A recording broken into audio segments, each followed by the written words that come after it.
Alors bonjour, moi c'est Daniel Gonzalez, je suis chef de projet chez Noise. Plutôt SEO, avec une spécialisation locale, on va dire.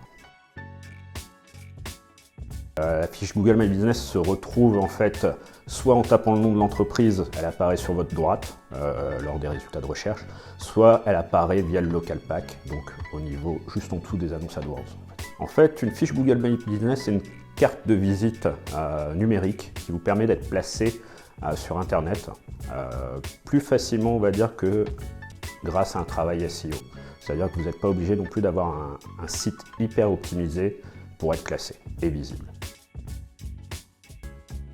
C'est d'être visible en fait, d'être visible sur Internet, et ça permet aussi, lorsqu'on travaille dans le côté local, de booster son business. C'est-à-dire que ça peut générer du trafic en magasin, générer aussi des rendez-vous, si vous êtes une agence immobilière par exemple, une grande enseigne et que vous avez plusieurs magasins dispatchés un peu partout en France, ça permet en fait de les localiser rapidement, soit via le Maps, soit via les moteurs de recherche dans la search. J'ai envie de dire, c'est pour la qualité du lead. Lorsqu'on fait une recherche locale, c'est une recherche qui est très précise, donc derrière on sait déjà qu'il va avoir un lead de qualité. Il n'y a pas cette déperdition en fait, qu'on peut avoir dans un search normal, on va dire, sur une requête très large. Voilà, c'est lorsqu'on, par exemple, on recherche une agence immobilière, si on cherche une agence immobilière sur une ville bien spécifique, par exemple agence immobilière à Paris ou à Lille, ça permet de faire ressortir son agence. On peut même être encore plus précis avec les quartiers, donc c'est encore mieux, quoi. Le premier point, c'est de vérifier qu'il n'y a pas une fiche My Business qui existe déjà. Parce que si vous créez une deuxième fiche My Business, elle ne sera jamais visible puisque Google va la prendre en compte comme un doublon et elle affichera toujours la première qui a été créée.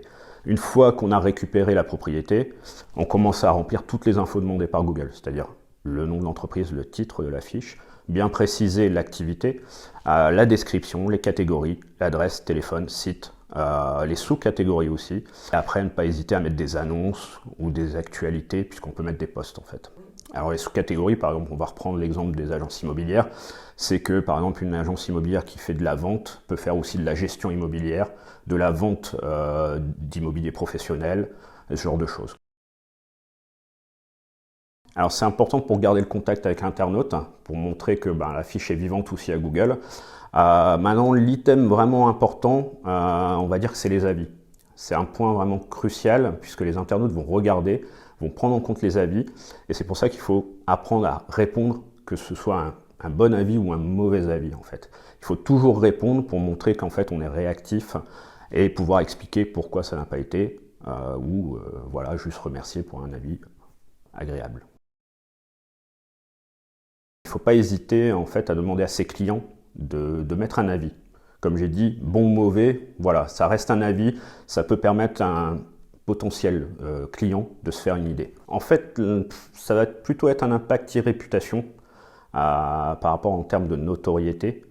L'avis, à la limite, peut faire la différence sur, on va dire, des fiches équivalentes, mais c'est très rare d'avoir des fiches remplies exactement pareil, avec le même poids.